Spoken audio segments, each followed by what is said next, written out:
வாரத்தின் முதல் நாள் காலை வேளையிலே பிதாவாகிய தேவனை ஆவியோடும் சத்தியத்தோடும் தொழுது கொள்ளும்படியாக கூடியிருக்கிற உங்கள் யாவருக்கும், இந்த தொழில்நுட்பத்தின் வாயிலாக கர்த்தருடைய வார்த்தைகளை கேட்கின்ற உங்கள் யாவருக்கும் கர்த்தருடைய நாமத்தினாலே அடியேன் இந்த காலையிலே வாழ்த்துக்களையும் சோத்திரங்களையும் சொல்லிக் கொள்கிறேன். சற்று முன்பு 1 தெசலோனிக்கேயர் 5ஆம் அதிகாரம் வசனம் 20 நாம் வாசி கேட்டோம்.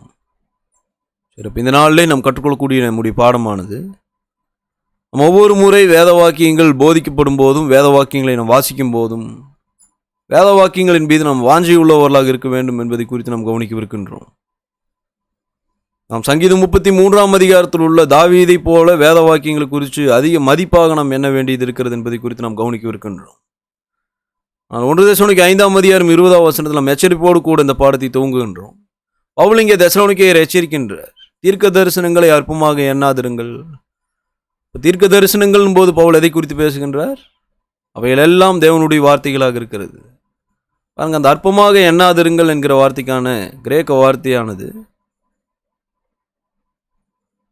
18:48 லீஸ்ட் எஸ்டீம்டு, அதாவது குறைத்து மதிப்பிடுவதுன்னு அர்த்தம். ஏற்கனவே தேவனுடைய வார்த்தைகள் அதிக மதிப்பானதாக தான் இருக்கிறது.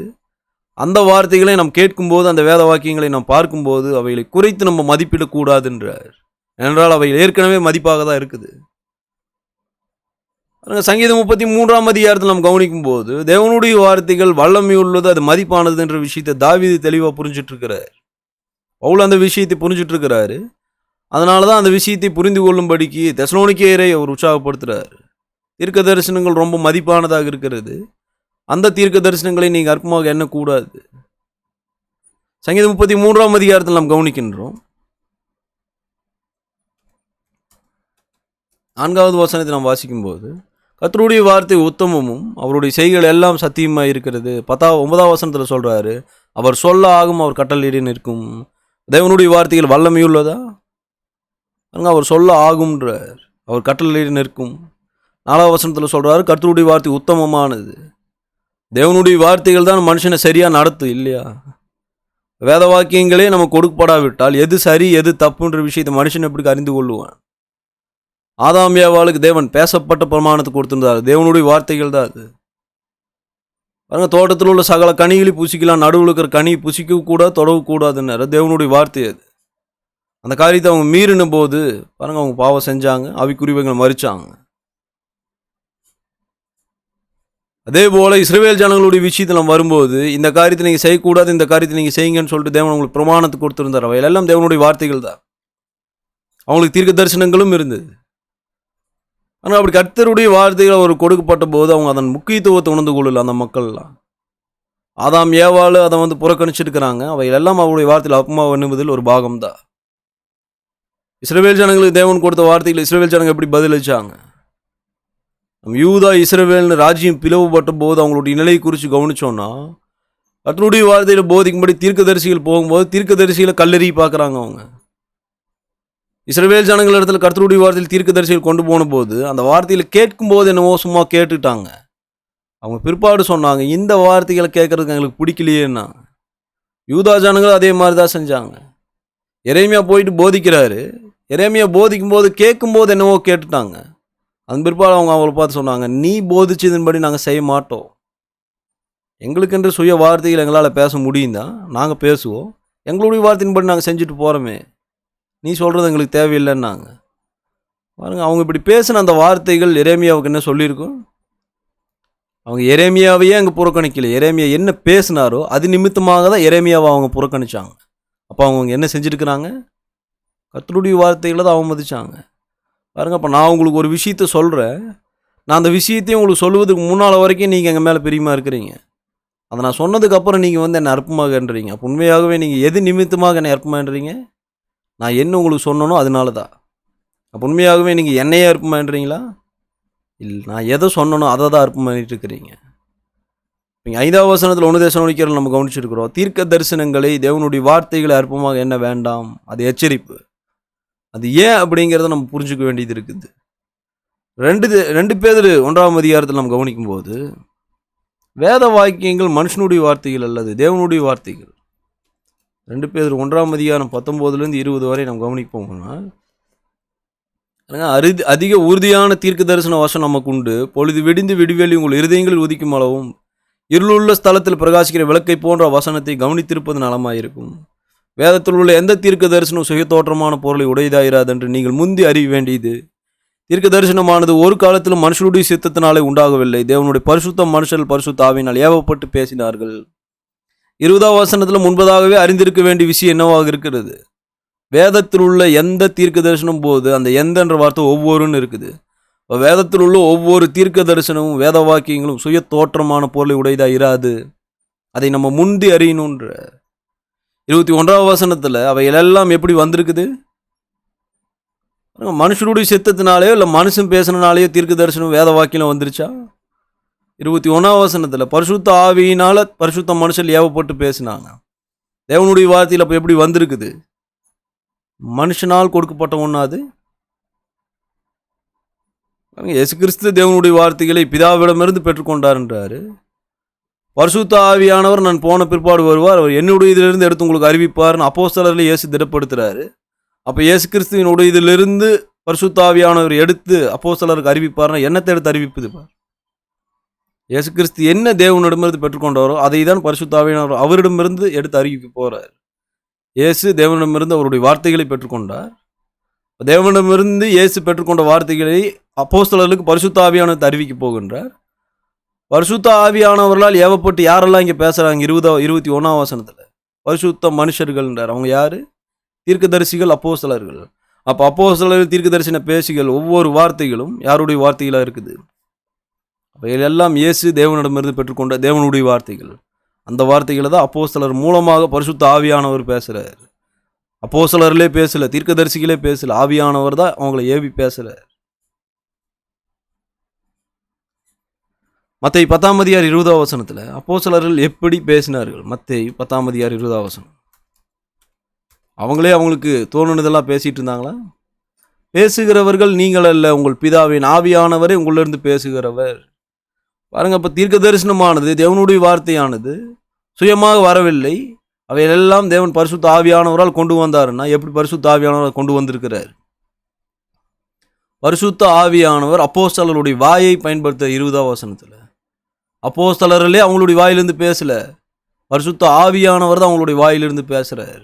தேவனுடைய வார்த்தைகளை தேவன் எப்படி கொண்டு வந்திருக்கிறாரு? அப்போஸ்தலர்களை அவர் பயன்படுத்துகின்றார். அப்போஸ்தலருடைய வாயை பயன்படுத்தி பரிசுத்த ஆவியானவர் தான் தேவனுடைய வார்த்தையில் பேசிகிட்டு இருக்கிறார். பரிசுத்த மனுஷர்களால் தான் அவங்க தேவனுடைய வார்த்தையில் கொண்டு வந்தாங்கன்னு சொல்லும்போது யார் அது? ஒன்று அப்போஸ்தலர்கள்னு சொல்லிக்கிறோம், ஒன்று தீர்க்கதரிசிகள்னு சொல்லிக்கிறோம்.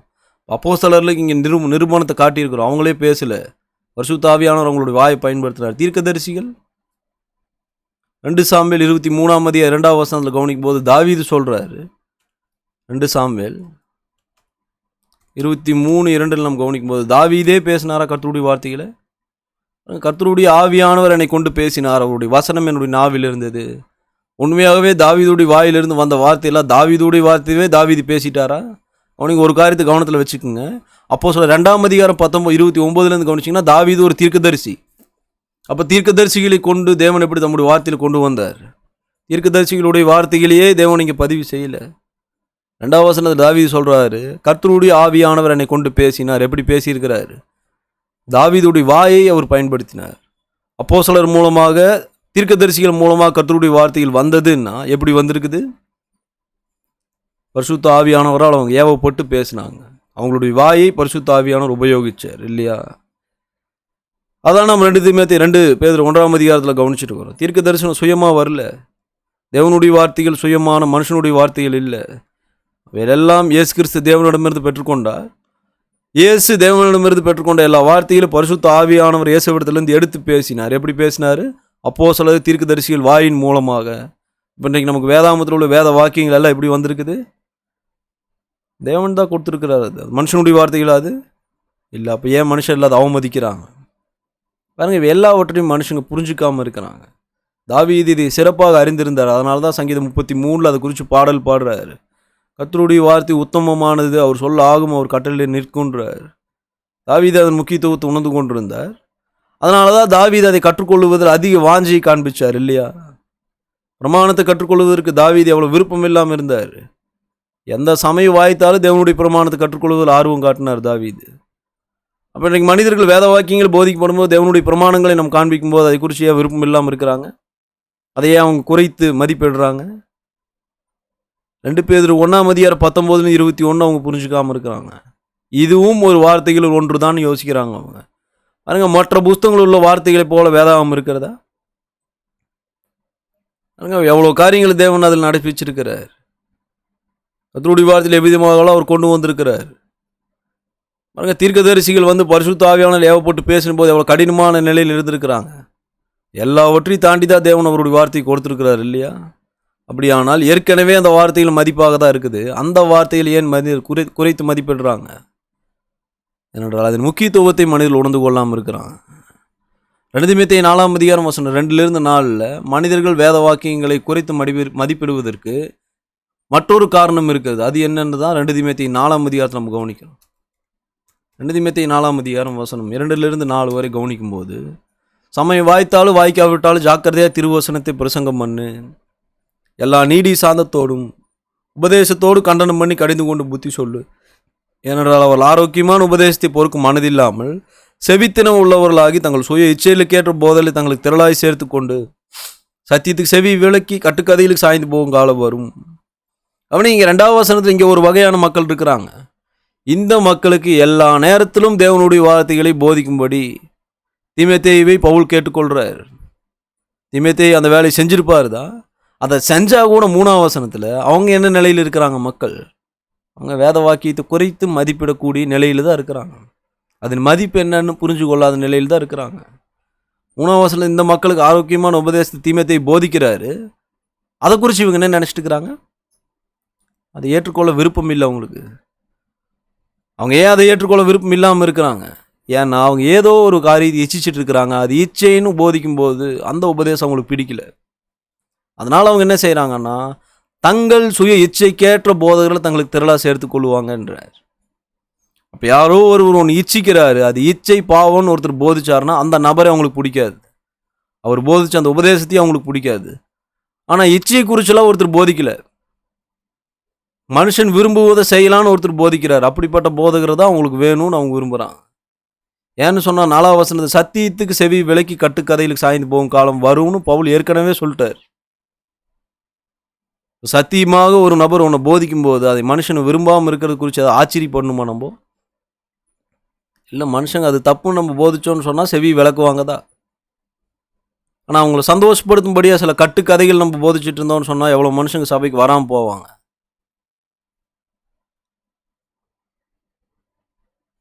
பாருங்க, தீமை செய்வது தவறுன்னு போதிக்கும் போதும், இச்சை பாவம்னு போதிக்கும் போதும், ஒருத்தர் ஏமாத்துறது தப்புன்னு போதிக்கும் போது, திருடுறது தப்புன்னு போதிக்கும் போது, ஒருத்தர் செய்கிற பாவத்தை இந்த பாவத்தை செஞ்சோன்னா மறிப்போன்னு போதிக்கும் போது மனுஷங்க வந்து கேட்டு அதை விரும்ப மாட்டாங்க. ஆனால் ஒருத்தர் செய்கிற தப்பை அது செய்கிறது நீங்கள் சரிதான்னு சொல்லிட்டு ஒருத்தர் திடப்படுத்தினார்னு சொன்னால் அந்த போதகர் ரொம்ப விரும்புவாங்க. 4வது வசனத்தில் சொல்கிறாரு, சத்தியத்துக்கு செவி விலக்கி கட்டுக்கதைகளுக்கு சாய்ந்து போகும் காலம் வரும். மக்கள் ஏன் சத்தியத்துக்கு செவி விளக்குறாங்க? சத்தியத்தை நாம் போதிக்கும் போது இச்சை பாவம்னு போதிக்கிறோம், அதுதான் சத்தியம். அப்போ ஏதோ ஒன்று இச்சித்து கொண்டிருப்பவர் இந்த சத்தியத்தை கேட்கும்போது பாருங்க, உடனே அங்கே போதிக்கப்படுகிற சத்தியத்தை பொறுத்துக்கொள்ள விருப்பம் அவருக்கு இருக்காது. ஏன்னா அவர் ஏற்கனவே இச்சிச்சிட்டு இருக்கிறார். அவரே இச்சிச்சிட்டு இருக்கிறார். அவர்கிட்ட போயிட்டு இச்சை பாவம்னு நம்ம போதிக்கிறோம். உடனே அவர் என்ன செய்வார்? இந்த சத்தியம் எனக்கு எதிராக இருக்குதுன்னு சிந்திப்பார் அவர் இதயத்தில். உடனே சொல்லுவார், இந்த சத்தியத்தை நான் செவி கொடுப்பு விரும்பலையே. பாருங்க, இது எப்படிப்பட்ட ஒரு அடையாள கூறாக இருக்கிறது? சத்தியம் போதிக்கப்படுகிறது. அந்த சத்தியம் அங்கே போதிக்கப்படுவதற்கான நோக்கம் என்ன?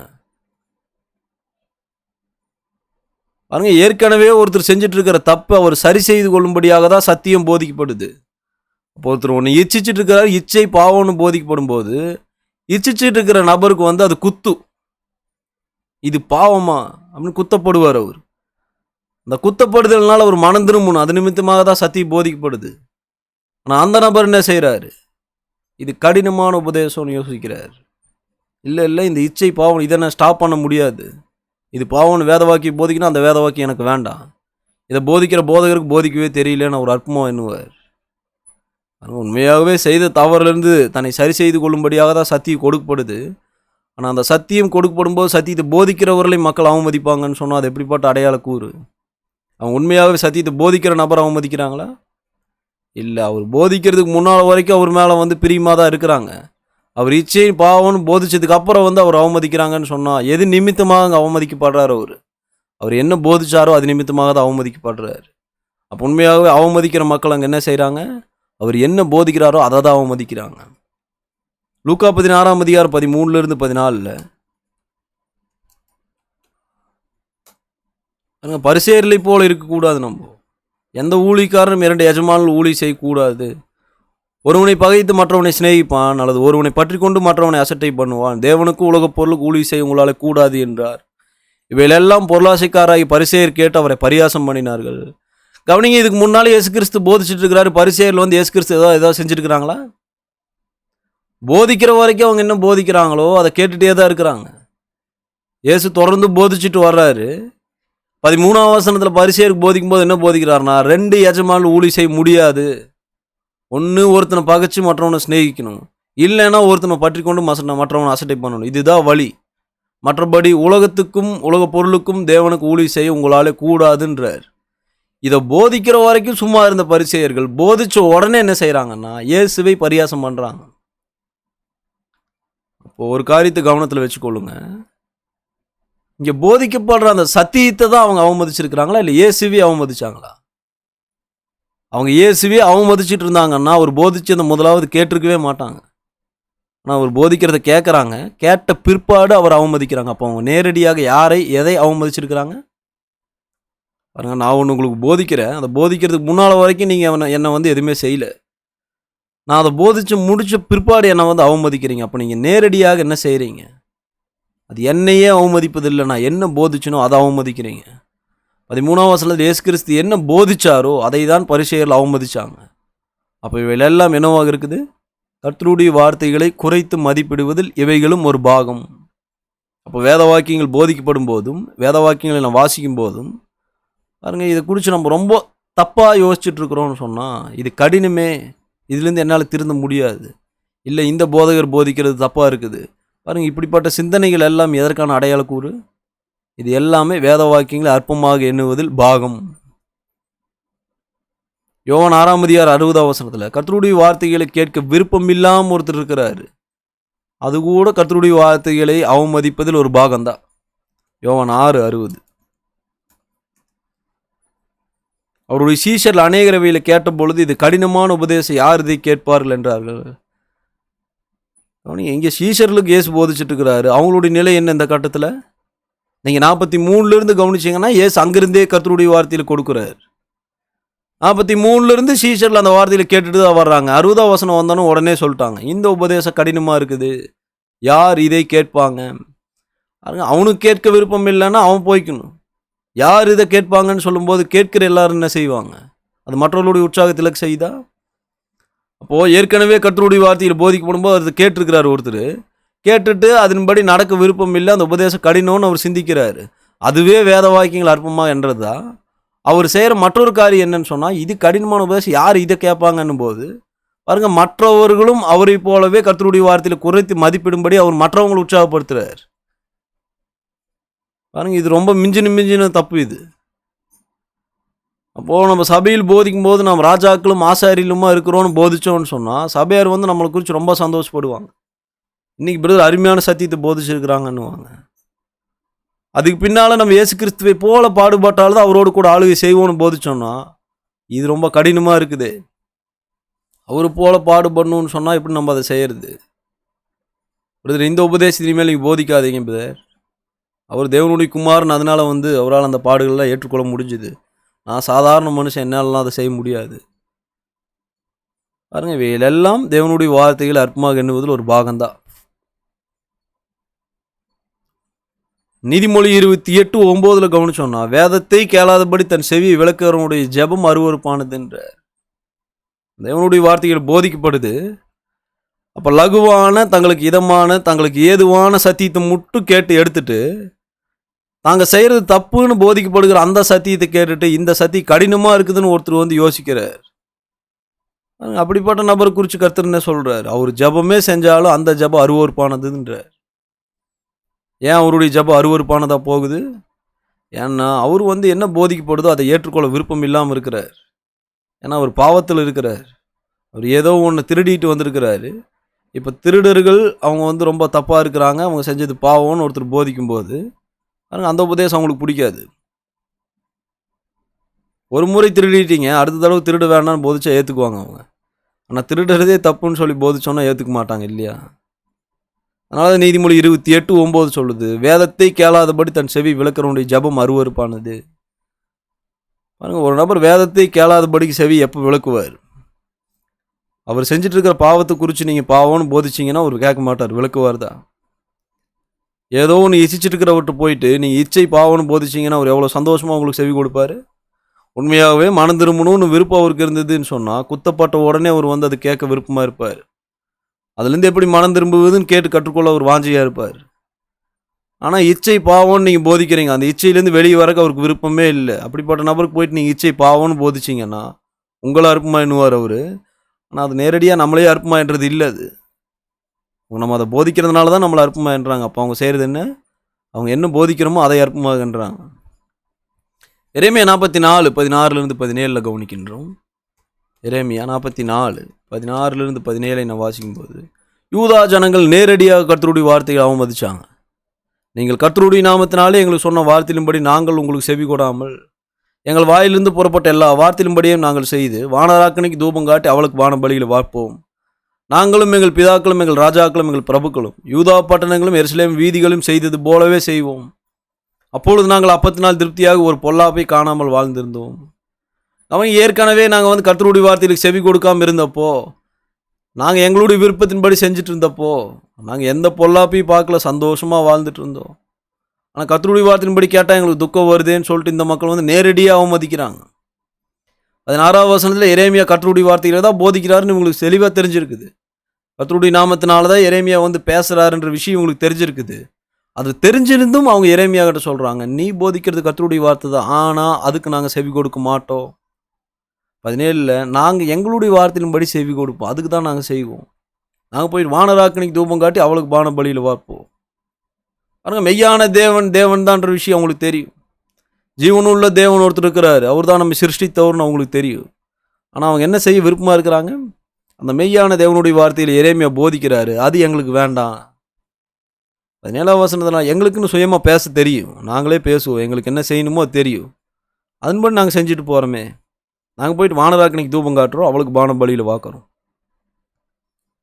ஆனால் இப்போ யூதா ஜனங்கள் நேரடியாக சொல்கிறாங்க, நாங்கள் கர்த்தருடைய வார்த்தையில் கேட்க மாட்டோம், எங்களுடைய வார்த்தையில் தான் வேணும். ஏன்னா எங்களுடைய வார்த்தையின்படி செஞ்சால் அது நாங்கள் சந்தோஷமாக இருக்கிறோம், கர்த்தருடைய வார்த்தையின்படி செஞ்சோன்னா எங்களுக்கு பொல்லாப்பு வருது.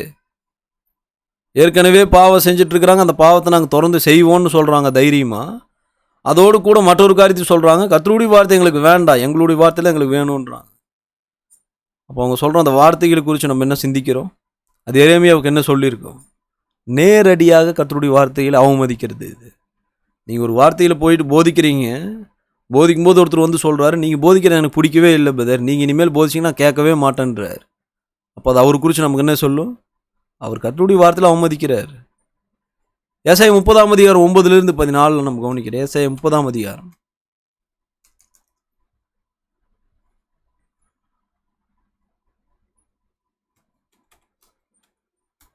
9-14 நம்ம கவனிக்கும் போது, இஸ்ரவேல் ஜனங்களை தேவன் இடிச்சு போடுவன்றார். அவங்கள தேவன் இடிச்சு போடுவதற்கான காரணம் என்னன்றது 9ஆம் வசனத்திலே சொல்கிறாரு. இவர்கள் கலகமுள்ள ஜனங்களும் பொய் பேசுகிற பிள்ளைகளும் கர்த்தருடைய வேதத்தை கேட்க மனதில்லாத புத்திரமாக இருக்கிறார்கள். பாருங்கள், அவங்களுடைய தேவைகளை தேவன் தொடர்ந்து அவங்களுக்கு கொடுத்துட்டு தான் வர்றாரு. அவங்களை தொடர்ந்து ஆசீர்வதிக்கிறாரு, அவங்களுடைய ஜீவி காலத்தை கூட்டி கொடுத்துருக்கிறாரு. ஆனால் கூட்டி கொடுக்கப்படுகிற ஜீவி காலம் முழுசு அவங்க என்ன செய்கிறாங்க? தேவனுக்கு எதிராக முறுமுறுக்கிறாங்க, கலகம் பண்ணுறாங்க. கர்த்தருடைய வார்த்தை அவங்களுக்கு போதிக்கப்படுது தான், ஆனால் போதிக்கப்படுகிற வார்த்தையை அவங்க கேட்க மனதில்லாத புத்திரராக இருக்கிறாங்கன்றார். 14ஆம் வசனத்தில் சொல்கிறாரு, அவங்க தப்ப விடாமல் உடையும்படி குயகலத்தை நொறுக்குவது போல் அவங்கள நொறுக்குவார்ன்றார். தேவன் அவங்களை என்ன செய்ய போகிறாரு? இதுவரைக்கும் அவங்கள பொறுத்துட்டு தான் இருந்தார், இந்த கட்டத்தில் அவங்கள உடச்சி போடுவேன்றார். 9ஆம் வசனத்தில் காரணம், கர்த்தருடைய வார்த்தைகள் போதிக்கப்படும் போது கேட்க விருப்பம் இல்லை அவங்களுக்கு. 10ஆம் வசனம் தீர்க்க தரிசனக்காரரை நோக்கி சொல்கிறாங்க, நீங்கள் தரிசனம் காண வேண்டாம், எங்களுக்கு இதமான சொற்களை உரையுங்கன்றாங்க. கர்த்தருடைய வார்த்தைகள்லாம் எங்களுக்கு வேண்டாம், நல்லா டைம் பாஸ் ஆகிற மாதிரி ஏதாவது கதைகள் இருந்தால் சொல்லுங்கள். அப்போ இந்த மக்களுடைய நிலை என்னவாக இருக்குது? கர்த்தருடைய வார்த்தைகளை நீங்கள் தரிசனமாக சொல்ல முடியும்னு எங்களுக்கு தெரியும். ஆனால் அதெல்லாம் நீங்கள் எனக்கு சொல்லக்கூடாது, இதமானது தான் எங்களுக்கு சொல்லணும்னு ஒருத்தர் சொல்கிறாருன்னா அவர் என்ன செய்கிறாரு? கர்த்தருடைய வார்த்தையில் வேண்டான்றார். வேண்டான்னு போது அவர் என்ன செய்கிறாரு? நேரடியாக கர்த்தருடைய வார்த்தையை அவமதிக்கிறார். அவர் ஏற்கனவே அவைகள் மதிப்பாக தான் இருக்குது, ஆனால் அவர் அதை குறைத்து மதிப்பிடுறார். அப்படிப்பட்ட மக்களை குறித்து கர்த்தர் என்ன சொல்கிறார்? பாருங்க, அவங்கள தப்ப விட மாட்டேன்றார். உடையும்படி கொய்களத்தை நொறுக்குவது போல் நொறுக்கிடுவேன்றார். ஏன்னா 15ஆம் அதிகாரம் 30லேருந்து 31 வேத வாக்கியங்களை அறிந்திருந்து அதற்கு எதிராக நடப்பது என்னவாக இருக்குது? பாருங்க, நம்ம கர்த்தருடைய வார்த்தையில் அவமதிப்பதில் இருக்கக்கூடிய பாகங்கள் என்னன்னு தான் கவனிச்சுட்டு வர்றோம். ஒன்று, வேத வாக்கியத்து முக்கியத்துவத்தை நம்ம உணர்ந்து கொண்டிருக்கணும். அப்படி உணர்ந்து கொண்டிருந்தோம்னா தாவீதை போல நம்ம வேத வாக்கியங்கள் போதிக்கப்படும் போது வாசிக்கப்படும் போது அதை குறித்து வாஞ்சையாக இருப்போம்னு கவனிச்சிருக்கிறோம். அப்போ அந்த முக்கியத்துவத்தை நம்ம உணர்ந்து கொள்ளலன்னு சொன்னால் வேத வாக்கியங்கள் நம்ம அவமதிப்போம். எப்படியெல்லாம் அவமதிக்கிறோம்? 2 பேதுரு 4:2-4 நம்ம கவனிச்சோம். நம்ம இச்சை அப்படி இச்சிச்சிட்டு இருக்கிறோம், அது இச்சை பாவம்னு ஒருத்தர் போதிக்கிறார். அந்த போதகர் எனக்கு வேண்டான்னு போது நம்ம என்ன செய்கிறோம்? அவரையே நமக்கு வேண்டான்னு சொல்லலை, வேத வாக்கியங்கள் வேண்டான்றோம். 2வது கவனிச்சுட்டு இருக்கிறோம், பரிசேயர்களை போல வேத வாக்கியங்களை நாம் இயேசு போதிக்கும் வரைக்கும் அவர் அவங்க என்ன செய்யலை. ஆனால் வேத வாக்கியங்களை போதிச்சு பிற்பாடு பரிசேயர் இயேசு அவமதிச்சாங்க. அப்போ அவங்க யார் அவமதிச்சிருக்கிறாங்க? அவர் என்ன போதிச்சாரோ அதை தான் அவமதிச்சாங்க. 3வது காரியத்தை நம்ம கவனிச்சோம். யோவான் 6:60 வேத வாக்கியங்கள் போதிக்கப்படுது. பாருங்க, போதிக்கப்படும் போது இச்சை பாவம்னு போதிக்கிறோம். இச்சிச்சிட்டு இருக்கிற ஒருத்தர் அதுலேருந்து வர முடியாதுன்னு நினைக்கிறார். அதனால இந்த உபதேசம் கடினன்றார் அவர். இதுவும் வேத வாக்கியத்தை அற்பமாக எண்ணுவதில் ஒரு பாகம்னு கவனிச்சோம். 4வது எரேமியா 44 கவனிச்சுக்கிறோம். வேத வாக்கியங்கள் எங்களுக்கு வேண்டாம், எங்களுடைய வார்த்தையின்படி தான் நாங்கள் செய்வோம்னு ஒருத்தர் சொல்கிறாருன்னா அவர் வேத வாக்கியம் நேரடியாக அற்பமா என்றார். ஏசாயா 30ஆம் அதிகாரம் 9லேருந்து நாம் கவனிச்சிருக்கிறோம். இஸ்ரவேல் ஜனங்க தேவனுடைய வார்த்தையில் போதிக்கப்படுது, அது கேட்கவே விருப்பம் இல்லை. அதுவும் வேத வாக்கியங்களை அவமதிப்பதில் ஒரு பாகம்தான். ஏன்னா 15ஆம் அதிகாரத்தில் நம்ம கவனிச்சிருக்கிறோம், வேத வாக்கியங்களை நாம் அறிந்திருக்கிறோம், ஆனால் அந்த வேத வாக்கியத்தின் மாதிரி நான் செய்ய மாட்டேன்னு சொல்கிறோம். அதுவும் வேத வாக்கியத்தை அவமதிப்பதில் ஒரு பாகம்தான். நீதிமொழியில் 1ஆம் அதிகாரம் 7வது வசனம், கர்த்தருடைய வார்த்தைகளை அவமதிக்கிறவன் யார் என்றார். நீதிமொழியில் 1ஆம் அதிகாரம் 7வது வசனத்தை கவனிக்கின்றோம். அவனையும் கர்த்தருக்கு பயப்படுதலே ஞானத்தின் ஆரம்பம், மூடர் ஞானத்தை போதகத்தை அசட்டை பண்ணுகிறார்கள். கவனிங்க, இங்கே அசட்டை பண்ணுவதுன்ற வார்த்தை டிஸ்ரெஸ்பெக்ட், அதாவது கொடுக்க வேண்டிய மரியாதை கனத்து கொடுக்காமல் போகிறது. ஏற்கனவே வேத வாக்கியங்கள் கர்த்தருடைய உபதேசங்கள் மதிப்புள்ளது தான், ஆனால் மூடனாக இருக்கிறவனுக்கு அதன் மதிப்பு தெரியாதுன்றார். அவன் அதை அசட்டை செய்வான். இந்த மனிதன் யாருன்னு அடையாளப்படுத்துறாரு? அவனை தெளிவாக சொல்கிறாரு, மூடன், புத்தியீனன். நீதிமொழி 13:6 மூடல் தன் மூடத்தனத்தை வெளிப்படுத்துவான்றார். எப்படி அவன் வெளிப்படுத்துகிறான்? விவேகமுள்ள மனுஷனுக்கு தேவனுடைய வார்த்தையில் போதிக்கப்படுதுன்னு சொன்னால், இந்த வார்த்தையில் கேட்டு நான் நடக்கும்போது எனக்கு ஞானம் கிடைக்குதுன்னு சொல்லிட்டு அவன் தொடர்ந்து அந்த வேத வாக்கியின்படி நடப்பான். ஆனால் மூடனுக்கு ஞானத்தை குறிச்சோ விவேகத்தை குறிச்சோ தெரியுமா? அதனால் அவன் என்ன செய்வான்னா, இதுவும் மற்ற வார்த்தைகளை போல ஒரு வார்த்தை தானே, இதுக்கு நான் ஏன் செவி கொடுக்கணும்னு அதை அசட்டை பண்ணுவான். நீதிமொழி 13:13 வேத வாக்கியத்தை அவமதிக்கிறவனுக்கு என்ன சம்பவிக்கும்? நீதிமொழியில் 13:13 அவனிங்க, திருவசனத்தை அவமதிக்கிறவன் நாசம் அடைவான், கற்பனைக்கு பயப்படுகிறவனும் பலன் அடைவான். திருவசனத்தை அவமதிக்கிறவன் என்ன செய்யப்படுவான்? அவன் நாசம் அடைவான்றார். கர்த்தர் இஸ்ரவேல் ஜனங்களை குறித்து என்ன சொன்னார்? நீங்கள் தேவனுடைய வார்த்தையில் போதிக்கும்படி தீர்க்கதரிசிகள் வந்தால் கல்லெறி பார்க்குறீங்க, தேவனுடைய வார்த்தையில் கேட்கறதுக்கே உங்களுக்கு மன விருப்பம் இல்லை, அதனால் உங்களை இடிச்சிடுவேன்னார். இங்கே 13 என்ன சொல்கிறார்? திருவசனத்தை அவமதிக்கிறவன், கேட்க விருப்பமே இல்லை ஒருத்தருக்கு. 2வது வேத வாக்கியங்கள் போதிக்கப்படும் போது அவர் செஞ்சுட்டு இருக்கிற பாவத்தை நாம் குறிப்பிட்டு போதிக்கும் போது பாருங்கள், அந்த வேத வாக்கியத்தை அவர் அவமதிக்கிறார். இந்த பாவத்தை செய்யாமல் என்னால் நிறுத்த முடியாது, வேணும்னா இந்த போதகரை நம்ம மாற்றிக்கலான்றார் அவர். பாருங்கள், அவரும் வேத வாக்கியத்தை அவமதிக்கிறார். 3வது, ஒரு உபதேசம் போதிக்கப்படுது, அந்த உபதேசத்தின்படி நடக்க ஒருத்தருக்கு விருப்பம் இல்லை, உடனே அவர் சொல்கிறார் இது கடினமான உபதேசம், யார் இது கேட்பாங்கன்றார். அவரும் வேத வாக்கியத்தை அவமதிக்கிறார். பாருங்க, இப்படி செய்கிறவங்களை குறித்து இங்கே நீதிமொழி 13:13 என்ன சொல்லுதுன்னா, நாசம் அடைவான். லேவியராம் 26:13-32 நீங்கள் பிற்பாடு கவனிச்சு பாருங்கள். இஸ்ரவேல் ஜனங்களை தேவன் எச்சரிச்சுட்டே வர்றார். எகிப்திலிருந்து கொண்டு வந்த தேவன் நானே என்றார். 14:15 இஸ்ரவேலரை சில காரியங்களை செய்ய வேண்டாம்னு சொல்லிட்டு தடை விதிக்கிறார் தேவன். 14ஆம் வசனம், இஸ்ரவேலர் கர்த்தருக்கு செவி கொடாமல் போகக்கூடாதுன்னு ஏற்கனவே சொல்லிட்டு தான் எல்லாத்தையும் சொல்கிறார் அவங்களுக்கு. செவி கொடுக்காம போகக்கூடாதுன்னு சொல்லிட்டு சொன்ன பிற்பாடு அவங்க என்ன செஞ்சாங்கன்னா, இந்த வேத வாக்கியங்கள் எங்களுக்கு பிடிக்கலன்னா 16லேருந்து கர்த்தர் சொல்லிட்டாரு, உங்க மேல திகில, ஈழைய, காய்ச்சல இது எல்லாத்தையும் உங்க மேல கொண்டு வருவேன். இப்போ திருவசனத்தை அவமதிக்கிறவன் நாசம் அடைவான்னு எப்படி அது செய்யப்படுது? கர்த்தர் தொடர்ந்து அவங்கள தண்டிக்க போறார். ஏதோ ஒரு வழியில் அவங்கள தண்டிப்பார். இஸ்ரவேல் ஜனங்கள் இடத்துல இப்படி தான் தண்டிப்பேன்னு சொல்லிட்டார். ஆனால் நமக்கு எச்சரிப்பானது இருக்கிறது. அதை கேட்டு ஒருவேளை நாம் திரும்புவோமானால் பாருங்க நலமாக இருக்கும். ஆனால் கர்த்தருடைய வார்த்தையில் நம்ம கேட்க விருப்பம் இல்லாமல், வாஞ்சி இல்லாமல், நம்ம செஞ்சுட்டு இருக்கிற பாவம்னு ஒரு வேளை போதிக்கப்படும் போது குத்தப்பட்டு நம்ம மனம் திரும்பாமல், இந்த உபதேசம் எனக்கு பிடிக்கலன்ட்டு சபையை விட்டு வெளியே போகும்போது பாருங்க, இது எல்லாம் தேவனுடைய வார்த்தைகளே அவமதிப்பதில் ஒரு பாகம். இந்த காரியத்தை நம்ம செய்யக்கூடாது. அந்த காரியத்தை இஸ்ரவேல் ஜனங்களும் யூதா ஜனங்களும் செஞ்சாங்க. அவங்களுடைய நிலை எவ்வளோ மோசமாக போச்சு. சகரியா 7:8-14 சகரியா தீர்க்கதரிசி நாட்களில் வாழ்ந்த கர்த்தருடைய ஜனம் கர்த்தருடைய வார்த்தையில் அவமதிச்சிருக்கிறாங்க. இப்படி அவமதிச்ச போது என்ன சம்பவிச்சுது அவங்களுக்கு? அந்த மக்களுடைய பிதாக்கள் ஏற்கனவே நீங்கள் சகரியா 1 கவனிச்சிங்கன்னா, பிதாக்கள் முன்பதாகவே தேவனுடைய வார்த்தையில் அவமதித்து செவி கொடுக்காமல் போயிட்டு இருந்தாங்க. பிள்ளைகளும் அவங்கள போலவே இருந்தாங்க. கர்த்தர் அந்த மக்களுக்கு எப்படி பதில் அளித்தாருன்னு நீங்கள் சகரியா 7:17, 14, 13 கவனிச்சிங்கன்னா, நான் கூப்பிட்ட போது அவங்க எனக்கு செவி கொடுக்காமல் போனாங்களே, அப்படி அவங்க கூப்பிட்ட போது நானும் செவி கொடுக்க மாட்டேன்னு சொன்னாங்க. தேவன் அவங்களுக்கு அப்படி தான் பதில் அளித்தார். நான் என்னுடைய வார்த்தையில் கொடுத்த நீங்கள் கேட்கவே இல்லை, நீங்கள் எப்போ என்ன கூப்பிடுவீங்களோ அப்போ நானும் அது மாதிரி கேட்க மாட்டேன்னு சொன்னார். அவங்க அறியாத புறஜாதிக்குள்ளே அவங்கள பறக்கடிப்பேன்னு அந்த ஜனங்களுக்கு என்ன சம்பவிக்க போகுது? தேவன் அவங்களை கைவிட்டுருவார். அதனால தான் நீதிமொழியில் 13:13 சொல்லுது, திருவசனத்தை அவமதிக்கிறவன் நாசம் அடைவான். பாருங்கள், திருவசனம் வேத வாக்கியங்கள் மதிப்புள்ளதாக இருக்குது. அதை நாம் அவமதிக்கக்கூடாது. அந்த வேத வாக்கியல் முக்கியத்துவத்தை நம்ம அறிந்திருக்கணும். 2 பேர் 1:19-21 தேவன் வித்தியாசப்பட்ட வழிகளில் தீர்க்கதரிசிகள் அப்போஸ்தலர் மூலமாக தம்முடைய வார்த்தையில் கொண்டு வந்திருக்கிறார். அப்போஸ்தலர் தீர்க்கதரிசிகள் எல்லாம் அவங்களுடைய சொந்த வார்த்தையில் பேசல, பரிசுத்த ஆவியானவரால் ஏவப்பட்டு பேசினாங்க. பரிசுத்த ஆவியானவர் தான் தீர்க்கதரிசிகளுடைய வாயிலிருந்து, அப்போஸ்தலர் வாயிலிருந்து கர்த்தருடைய வார்த்தைகளையே பேசினார். அந்த வார்த்தையின் முக்கியத்துவத்தை நாம் அறிந்து கொண்டு தாவீதை போல அந்த வார்த்தையில் வாஞ்சி உள்ளவர்களாக இருக்கணும். அதை நாம் ஒருபோதும் அவமதிக்கக்கூடாது. எப்போ வேத வாக்கியங்கள் போதிக்கப்பட்டாலும் நாம் அதை சந்தோஷமாக ஏற்றுக்கொள்ள வேண்டும். நம்ம போதிக்கிற தவறுகளை வேத வாக்கியங்கள் மூலமாக நாம் சுட்டி காட்டும் போதும் அதை நாம் ஏற்றுக்கொண்டு நாம் குத்தப்படும் போது மனம் திரும்பணும். ஆனால் மற்றபடி நாம் அதை புறக்கணிக்கவோ அதை அற்பமாக என்னவோ செய்வோமானால் அது ரொம்ப தவறு. நம் நீதிமொழி 13:13 எப்போது கவனத்தில் வச்சுக்கணும். பாருங்கள், நாம் அவமதிப்போமானால் நாசம் அடைவோம் என்றார். அந்த காரியம் சம்பவிச்சுதா இஸ்ரவேல் ஜனங்களுக்கு? சகரியா 7:8-14 கவனிச்சு பாருங்கள். அறியாத புறஜாதிகளுக்குள்ளே அவங்கள நான் பறக்கடிப்பேன்றார். பாருங்கள், கர்த்தருடைய சொந்த ஜனங்கள் அவங்க. ஆனால் அந்த ஜனங்களுக்கு கர்த்தர் என்ன செய்கிறாரு? அவங்கள விட்டுருவேன்றார். ஏசாயா புஸ்தகத்தில் கவனிச்சா கர்த்தருடைய சொந்த ஜனங்கள் இஸ்ரவேலர்கள். கர்த்தர் அவங்கள பார்த்து சொன்னார், நான் உன்னை உடச்சிருவேன்னார். யூதா ஜனங்கள் கர்த்தருடைய சொந்த ஜனங்கள் தான். அங்கே நீங்கள் என்னுடைய வார்த்தையில் செவி கொடுக்கலன்னு சொன்னால் சாலமோன் கட்டின ஆலயத்தை சீலோவை போல் ஆக்கிடுவேன்றார். உங்களுக்கு ஆலயமே இருக்காதுன்றார். ஆலயம் இல்லைன்னு சொன்னால் அவங்க யாருக்கு சொந்தமானவங்களாக இருப்பாங்க? அவங்களுடைய வழியில் அவங்க போய்க்க வேண்டியதா. தேவனை விட்டு பின்வாங்கிடுவாங்க.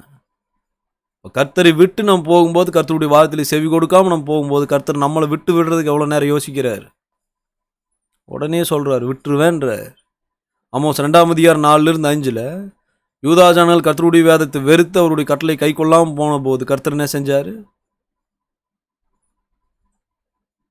ஆமோஸ் 2:5 போய் கவனிச்சு பாருங்கள். யூதாவிலே நான் தீ கொளுத்தி போடுவேன்றார். கர்த்தருடைய வார்த்தையை நம்ம அற்பமாக எண்ணுவதில் கர்த்தர் பிரியமாக இல்லை. அது கர்த்தர் ஒரு வேளை நம்மை புறக்கணிப்பதற்கு அது ஒரு வழியாக வந்துடும். அந்த காரியத்தை நம்ம செய்யக்கூடாது. இஸ்ரவேல் ஜனங்க அந்த காரியத்தை செஞ்சாங்க, யூதா ஜனங்க அந்த காரியத்தை செஞ்சாங்க, கர்த்தரால் புறக்கணிக்கப்பட்டாங்க. அதுங்க நாம் கர்த்தருடைய வார்த்தைகளை அவமதித்து கர்த்தரால் புறக்கணிக்கப்படாதிருப்போமாக. உடைய பொறுமையான கவனத்துக்கு நன்றி.